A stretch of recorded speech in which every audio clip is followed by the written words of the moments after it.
La vision est une excellente réalité dans l'esprit. Et pendant que je commence à parler, la plupart des orateurs ont certainement vu tant de choses que la vision, cette puissance de la vue, nous confère.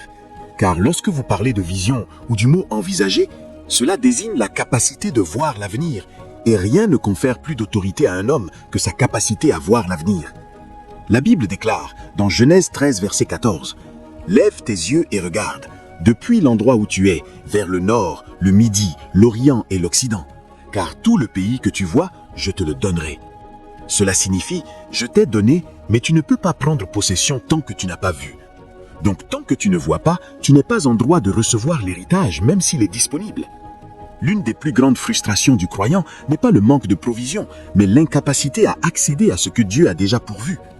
Chaque fois qu'un homme prend possession de son héritage, cela est lié à sa capacité à voir. C'est ce que nous appelons la connaissance dans l'esprit. Dans 2 Pierre 1, verset 3, il est écrit « Comme sa puissance divine nous a donné tout ce qui concerne la vie et la piété, par la connaissance de celui qui nous a appelés à sa gloire et à sa vertu. » Cela signifie que ta connaissance est ta possession. L'étendue de ta vision est la limite de ta possession.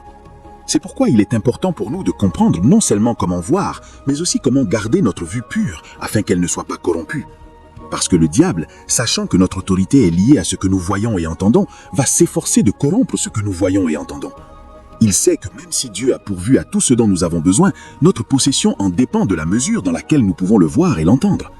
C'est pourquoi l'une des batailles du diable est de corrompre ce que nous voyons et entendons. C'est la raison pour laquelle tu trouves des images nues partout. Parce que si le diable entre dans ton âme, il corrompt ton héritage. C'est pourquoi tu trouves des paroles corrompues partout. C'est une tentative du diable, soit de diffuser ce que Dieu a mis à disposition, soit de le tronquer complètement.